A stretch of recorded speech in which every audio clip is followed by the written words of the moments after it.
My mother loves my friend more than me. Hi, my name is Danielle, Danny, and this is my story. I sat in the car, my head focused on the road ahead of me as my mom drove me home. Her face was happy as could be, but I didn't really feel the same. "Good job, Derek," she said with joy, her words full of pride and joy at Derek's achievement. He was my friend from long ago, and he lived nearby, next door. He grew up with me, so I knew him a lot, but Mom had rather strong feelings about him. "It's nothing, ma'am," Derek replied shyly, though his face beamed with pride, taking in all the adoration my mom gave. She chuckled to herself, and her tone changed immediately. Cold disappointment ran through her words. "I wish my Danny was smart like you," she said, sending cold judgment into my side with words. I simply remained silent, knowing raising my voice didn't do much good. Derek simply chuckled. "Go easy on her, ma'am," he said in a teasing tone. "It's not an easy scholarship. Still, it would have been a nice one to have," my mom replied, before going back to fawning over Derek. We got home and my mom threw a party for Derek. She made his favorite food, watched his favorite movie with him, all while I sat on the floor or cleaned up. I eyed a small picture near the TV, a picture of me, Mom, and Dad sitting on a beach. We were happy in the picture, a memory of a long-distant moment. Derek's parents were our neighbors, which is why him and I were close. Even back then, Mom compared me to him a lot. How good Derek was at everything, how bad I was by comparison. It always bore a hole in me and kept me away from ever trusting my mom. But I knew she still loved me, somewhere, though it never truly showed, and I was often wondering why she acted the way she did. When the movie was done, I cleaned up as Mom sent Derek home. She treated him so well. It was a miracle she even considered me her daughter. The door shut behind her, and she went cold immediately, her gaze as hard as steel. "I wish you'd gotten that scholarship. You know how much it means after your father left. Gosh, how disappointing can you get?" She scowled before heading upstairs and shouting, "Clean it up!" I heard her footsteps stomp upstairs and the sound of her bedroom door slamming shut. I got up from the floor and sighed, getting used to the dynamic Mom had started at home.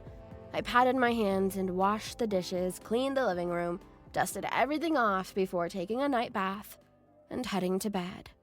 Before long, I went off to college. Derek did too. We both went to the same college, but he got in on a scholarship while Mom had to pay for my tuition. Mom drove us both, and the entire car ride was Mom praising Derek and glaring at me for having her pay for my tuition. I was glad the car ride was over, but I still couldn't shake my mom's glare from my mind. It almost felt like my mom loved Derek more than me. But I shook it out of my head. There's no way she'd love him more than me. Her own daughter? At least I told myself that, but it grew harder to believe. College life was quite different. I lived in my own dorm room with different people, and people treated me and Derek equally. I got some friends, a few book-loving people who I really grew close with in book club. Classes were fun too, and they really opened up my horizon to what I really enjoyed, and all the while Derek seemed to enjoy his decision too. But every week, Mom would call me at the exact same time for updates, and she'd specifically ask for Derek's over mine. I picked up the phone one day, the usual time for updates, and I heard the exact same beginning. "Hey there," Mom started, contempt in her voice. "How's Derek? Is he doing okay?" "He's fine, Mom." "And I had a lot of fun this week." I got stopped as my mom spoke over me. "Yeah, that's nice. Put Derek on the phone, will ya?" she said, as if bored of what I was gonna say before it even left my lips. I groaned internally and asked my dorm mate to give my phone to Derek. He looked confused, but obliged since he was heading out anyway. This continued for a long time. Eventually, Mom stopped asking for my updates and just asked for Derek and his number. Every time I'd call her to update her, she'd put the call down, and before long, I'd hear Derek talking to her through his phone. I didn't resent Derek. He was just doing his best. But the way Mom treated him really took a toll on me, more than I realized it did. Years passed and I grew into my own, getting a job that I enjoyed, helping people in need as a psychologist. Mom begrudgingly let me finish college, but I stopped relying on her once I got onto my own 2 feet and could handle myself. I still kept in contact once in a while, but she never really felt like she cared. All she ever talked about was Derek. During one of my work days, the assistant at the psych clinic I worked at, her name was Jenny, she called me over, and she was curious and was interested about me. I was surprised. Someone that was taking an interest in me was rare, so I took her up on the offer. Before long, we were chatting long hours at the cafe near our workplace. Jenny was fun to be around, and she genuinely cared about what I said. She spoke about her past, too, and I could sympathize quite a bit. "Your mom is really bad. Who would treat their own daughter worse than some other kid?" Jenny said. "I wouldn't say so. She's just got issues," I replied, though I could tell that she made a good point. "Still, it isn't fair. You sound way more interesting than this Derek," she said before making a funny face. "Hi, I'm Derek, hurdy-durdy-dur," she said, joking. But I couldn't help but laugh, and it felt good. Honest laugh was something that I seldom had, and I was having it with this girl that I was talking to for quite a bit now. And before long, me and Jenny grew quite close. And it wasn't long for us to start dating officially. I was as happy as I could be, and what's more is she gave me something I didn't have. A sense of safety that someone actually was in my corner. Mom stopped talking to me not long after. Seemed she was too focused on her perfect son, Derek. But I didn't mind. I stopped minding her, and what happened in my past was something I grew to accept and move on. Me and Jenny were happy, and we're moving in together. A few years passed. The time was a blur of moments, good and bad, as relationships tend to be. But we worked things out together, and we were as close as ever.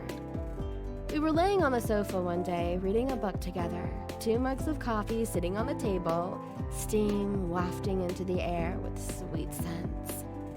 It was peaceful, and I couldn't help but smile as Jenny tugged me to read faster because she was waiting. I heard a knock on the door. I was confused. We didn't have any deliveries today, nor were we expecting visitors. So I looked to Jenny, and she was just as confused. So I got up reluctantly and went to the door to check who it was. I was surprised to find Mom there, her face worn. I didn't realize how old she'd gotten. Her body was worn and her clothes clung onto what was barely bones. She had with her a few bits of luggage, her eyes worn from a possibly long travel. She opened her lips to speak, and what came out was a voice filled with regret. "I'm sorry, my dear. My daughter, for how I acted. You were my daughter, and I was blinded by how I felt to take care of you right. Derek reminded me so much of your father that I got blinded by it, and so he took everything, even the house, and kicked me to the curb. Please forgive me," she said, shakily lowering herself to the ground as if to bow at my feet. I was shocked, but I knew how I felt. It wasn't hatred, simply sympathy. I didn't hate my mom for what she did, perhaps once, but no longer. Just because my mom didn't do the right thing before doesn't mean I resent her for it. She's still my mom, and no matter how things went, I still love her. I knelt in front of her and held her close into my embrace, stopping her from falling to the ground. "Enough, Mom. Why don't you come inside? I have someone I want you to meet." She looked at me, her eyes watering. I smiled softly at her and helped her to her feet. Jenny was right behind me and greeted Mom with a warm welcome as I led her inside with her luggage and shut the door.